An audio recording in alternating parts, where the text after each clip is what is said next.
Paris on Politics from Fox 32 Chicago. Some opening shot thoughts. Governor Pritzker and Illinois legislators just put a giant new weight on the back of Chicago taxpayers.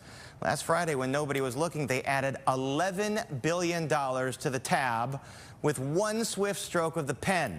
The governor signed a controversial measure that boosts pensions for Tier 2 police and fire personnel with absolutely no way to pay for it. Passed in the waning days of the Illinois legislative session with almost no fanfare and will add an extra $60 million to Chicago's billion-dollar deficit next year. Now, Pritzker says it just brings Chicago's police and fire in line with other municipalities, but objectively, the city can't afford it. By 2055, the tab will be $750 million per year just for this. Governor Pritzker, who no doubt can do the math, gave this explanation for failing to veto the measure. The mayor never once called me, or as far as I know, any legislators to oppose that bill or to ask for any changes in that bill. And, you know, when a municipality that's affected by some piece of legislation doesn't speak up about it, opposing it, then how can people know that the mayor opposes it? Except the mayor's budget director, Jill Jaworski, did testify in Springfield before lawmakers about the damage it would do to city finances. And if the governor was looking for voices speaking out against it, he could have listened to his own state comptroller, a fellow Chicagoan who warned this could actually ruin those pension systems. When we take what is already a woefully underfunded pension system at 25% funding and do this, which really truly is unaffordable right now, and take it from a 25% worse than the nation funding level to an 18% funding level, what that means realistically, if we want to be truthful with people, is that it might go completely insolvent. I don't know how you recover from an 18% funding level. Or he could have listened to the warnings of Joe Ferguson, president of the nonpartisan watchdog Civic Federation. This is adding to the city's burden at literally the worst possible time. So the damage is done, and it might have just opened up Pandora's box. What's to stop other public employee unions from coming to the table and demanding something similar? The entire point of Tier 2 was to find a constitutional way to save the pension systems from going belly up. And if they do now, what then?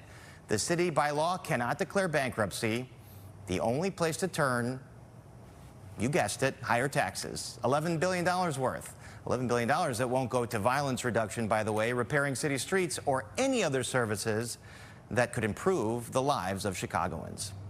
Coming up on Paris on Politics. Indiana Democrats on the chopping block. Vice President J.D. Vance pushes Republicans there to follow Texas and gerrymander midterm.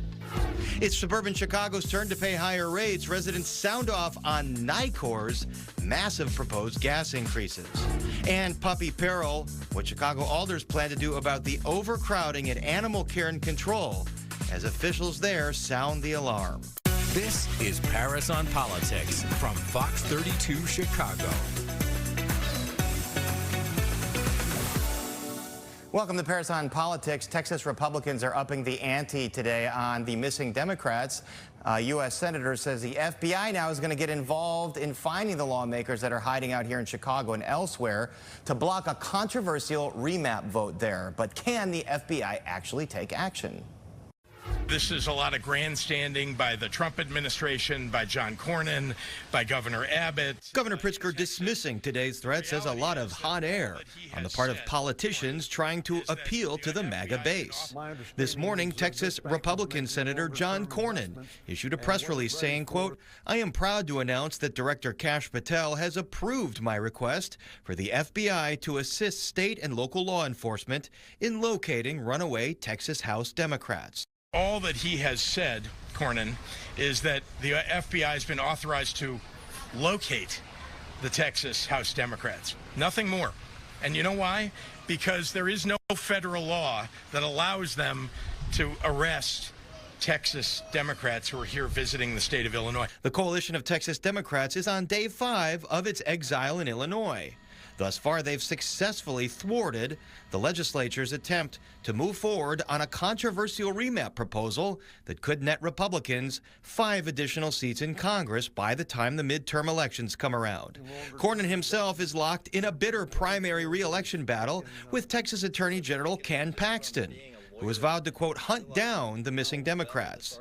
Governor Pritzker says it amounts to little more than a political witch hunt. I welcome the FBI coming to the state. I hope they take in the state fair.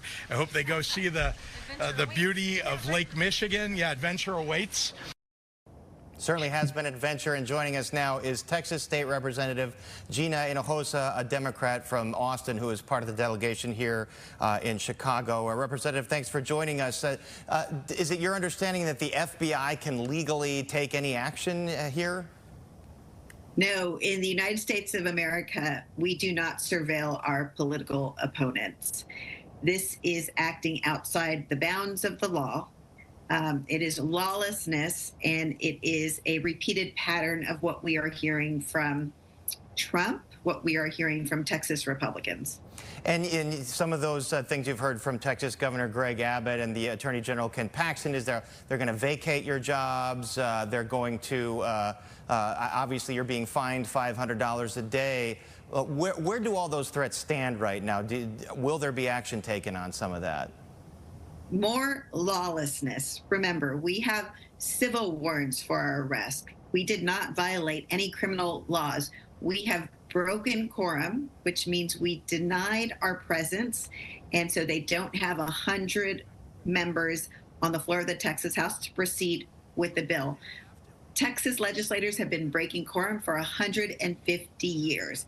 It is a tool in our legislative toolbox. We are one of 4 states nationwide with the ability to do this. It is constitutionally in our Texas Constitution laid out. So, no, this is all outside the bounds of the law, and it really, the fact that they are threatening to put the FBI on us to surveil us should alarm every freedom-loving American. So it sounds like it hasn't changed your stance here, that you are going to hold out, and you would have to hold out until the end of the year, basically, to to stonewall this issue so that those maps don't make it in time for the midterms. Are you prepared to hold out that long?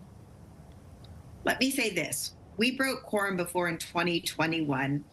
And the lesson learned there is you fight to win for the day.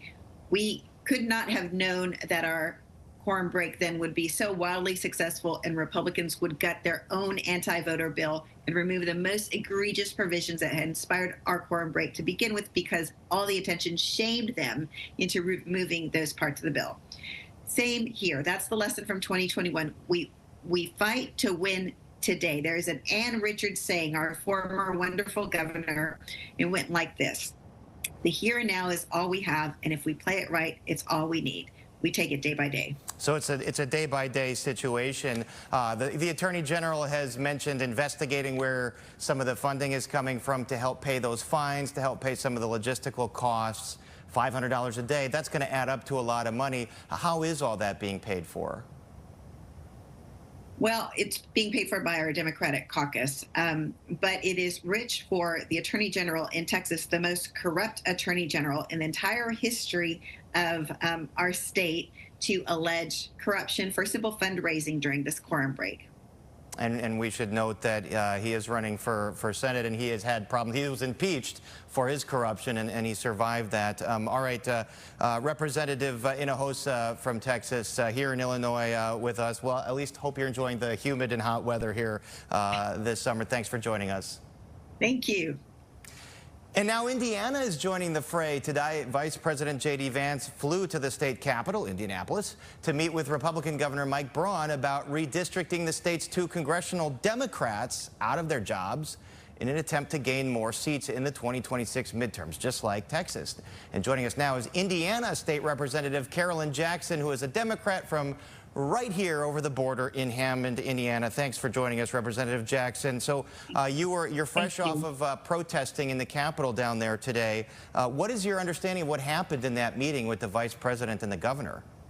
My understanding is that the Vice President came here to bully the Governor into having a redistricting, another redistricting, And because it looks like to me that the president knows that he is not, that people don't like what he's doing. They know that their health care has been cut. They know all kinds of tariffs are being placed on them. And these are responsibilities that these families are going to have to pay for: health care, food, etc. So he sent Vice President Vice President Vance here to carry his water to bully our governor into having a redistricting. That way he can get those two Democrat congressmen out, because he needs at least 5 additional congressmen in order to get all his little dirty work he wants to get done taken care of. So that's my feelings about it. And Governor Braun, do you believe that he'll call a special session then to do, as you say, the bidding of the president? You know, I do. I believe he will call it. And the reason why I believe it is because I look at the things that have happened in the last session. And he has gone along with a lot of things that he could have changed. He could have made a difference in, and he did not. And let me ask you. It's like what? Oh, I'm sorry. Go ahead. Okay. It's like whatever he can do to appease President Trump, he's 100% in doing that. And let me ask you, you see what Texas Democrats have done. Are Indiana Democrats prepared to do something similar to try and stop that? You know, I feel like the Democrats are, because you know what? We took an oath that we would uphold democracy. We each one of us in the state house represents anywhere from 67,000 to 120,000 Hoosiers.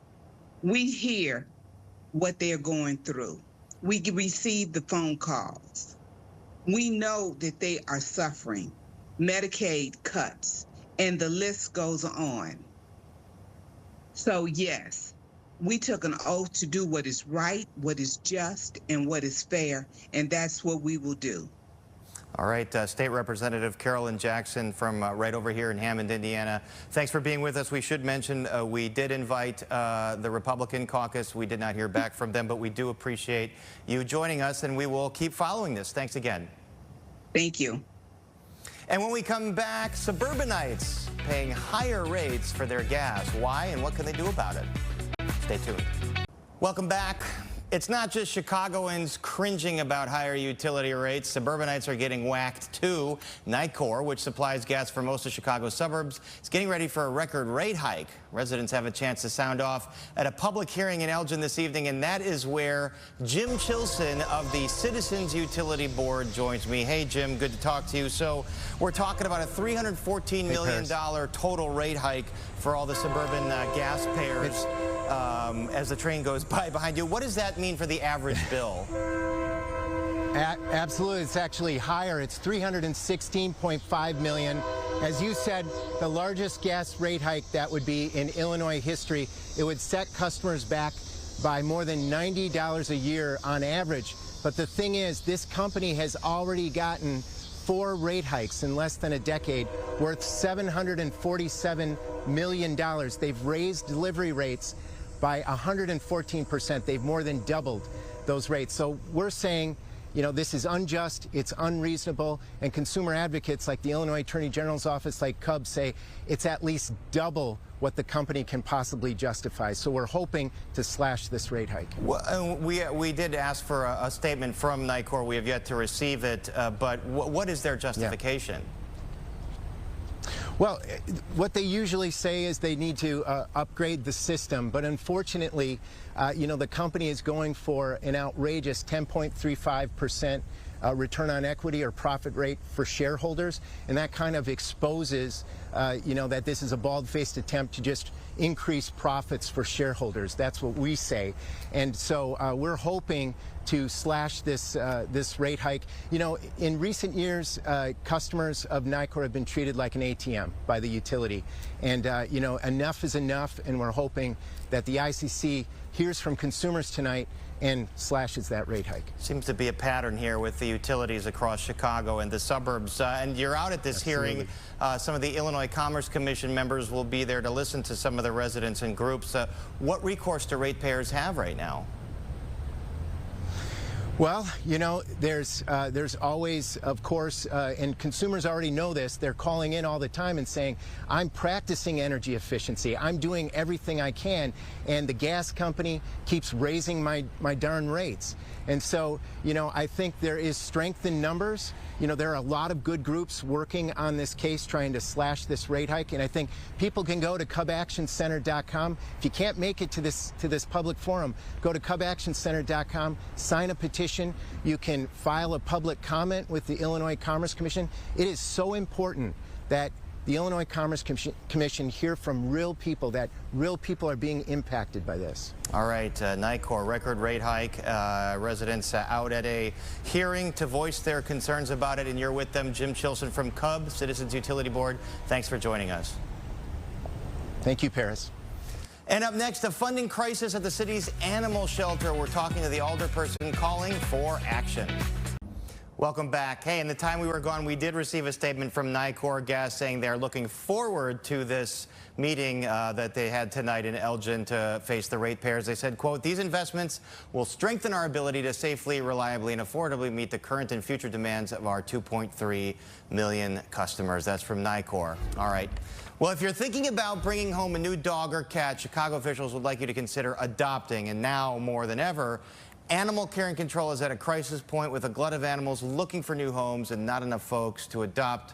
We don't want to think about what the consequences of that would be. And joining us is Alderman Ray Lopez, who has been on this issue for many, many years. I've been to your office, Alderman, and you've got about 7 or 8 adopted dogs there, and I know that this is close to your heart. So just give us a sense of the situation at the animal rescue shelters right now across the city.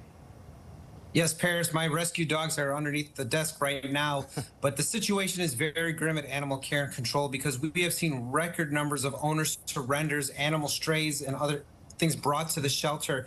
And as your viewers may be well reminded, that is an open shelter, so they can turn away no one. We have to take what people bring to us.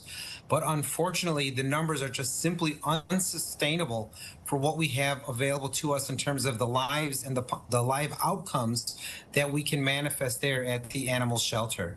We see time and time again, people are struggling. They are moving, they are having to deal with housing, they're having to deal with their personal finances, and their family pets, their four-legged family members are being surrendered daily by the tens of hundreds in some cases, and it's simply causing us to now think about euthanizing for space simply because we cannot deal with all these animals. Why is the influx happening right now? Well, what we see here, Paris, are individuals who are struggling economically in many cases, people who can't afford the vet bills because as everything else is going up, so are the vet bills. You have seniors who are struggling to pay for their own needs, let alone their dogs. You have individuals who are moving and are finding that their housing options don't allow for them to take their cat, their dog, or other animal. And people are surrendering them in large numbers. Additionally, we have seen where a number of our delegate partners have also started taking pets from outside of the city and state because of all of the natural weather events that have been happening. So the burden is great. We have seen where the city council and mayors of the past have literally doubled the budget of animal care and control since I was first elected, from like $3.5–4 million to nearly $8 million now, if I'm not mistaken. But still, we rely heavily on philanthropy to get us through PAWS, Friends of Animal Care, Animal Anti-Cruelty Society, and others. But we must do better. We must address breeding. We must address return to owners, and we must address all of those things that are having a negative impact on animals in the city of Chicago. And I promised I was paying attention to you, Ray, but we were showing all those pictures of the dogs and cats there. You know, you fought for no-kill shelters for a while, but Is euthanization happening at these shelters? I mean, is it unavoidable given the overcrowding? Well, the goal is, even under no-kill policy, to limit euthanasia to roughly 5 to 7%. And we've been making some remarkable strides in that, working to produce the live outcomes that we all talk about, that we all want to see, where pets are finding their forever homes. But when you have a shelter that literally has 200 to 300 animals in its intake right now, with more coming every day, at some point you're going to have to make decisions. And the longer an animal stays in animal care and control shelter system, the harder it is to rehabilitate, the harder it is to prevent the animal from going shelter crazy, from being locked up, and from the stress of that environment. And to be perfectly honest, Paris, we still have an issue with the overwhelming amount of pit bulls that are being bred illegally throughout the city of Chicago. And we need to get a handle on the breeding and then focus on some of the ancillary issues that force animals into shelters. I know there's always a lot of pit bulls at these shelters. What you mentioned doubling, the budget for these shelters, but Alderman Fuentes is talking about perhaps more money. Well, what's the solution here in the short term, other than if the city can't get all these animals adopted? Well, I think the thing that we could focus on in the short term is the best way to save an animal's life is to make sure that it never winds up in the shelter to begin with. And oftentimes when we're dealing with strays, when we're dealing with animals caught on the street, we have introduced and passed laws, for example, like field return to owner, which basically allows us to have our animal care officers catch an animal on the street, check to make sure that it's tagged and microchipped, and bring that animal directly home as opposed to the shelter. We need to expand that. And I think one of the things that we can do that costs no money is actually, if you have a cat or dog that's spayed or neutered, fixed, and it's properly microchipped, then we should be able to waive the $5 license and make that a universal program in the city of Chicago, so that we are actually focusing on how to bring animals home as opposed to trying to get $5 from somebody. That is a common sense, quick fix to what we're seeing, because oftentimes, even if we could decrease the intake by 15% because of strays that we catch on the street, that will alleviate a huge burden on the city of Chicago right now. What do you recommend for folks that are maybe on the fence, that are, maybe they're seeing this and they're like, wow, maybe I have to do something, but am I ready to own a pet? Am I ready to adopt a pet? What's your message to them? Well, we can always use more volunteers at animal care and control, because I think what we don't want to see is the animals to lose their connection to humanity. And that's oftentimes why animals are put down, because of their behavior, because they forget what it means to be a part of the human clan. So you can become a dog walker, you can help out, you can foster animals. You don't have to keep them forever. Just find them and get them out of the shelter until we find a home for them. There are plenty of options, and I encourage everyone that's interested and loves animals and wants to maintain that human empathetic connection to a sentient being to reach out to Animal Care and Control today to see what you can do next. All right, Ray, you mentioned that you have some of your adoptees with you. Does anyone want to make a cameo on the show? For once, Paris, nobody wants to be on TV. I think they're all asleep after having had a great dinner. You don't want to ruffle their feathers or their fur right now. Oh, here. Oh, you got... Oh, okay, yeah. Who's that? That is Lily, and she is unimpressed by my ability to talk about animal care and control on the drop of a dime. She's unimpressed by your position of power in the 15th Ward. She's like, when are you going to feed me? When are you going to walk me? Exactly. Where's my treats? Where's your treats? Yeah, and like I mentioned, I've been out to your office, and I know that they all have a nice home there and at your home. All right, 15th Ward Alderman Ray Lopez, thank you so much for joining us, and we appreciate it. Take care, Paris. All right, you too. And that's our show. We're going to be back on Monday. Enjoy this.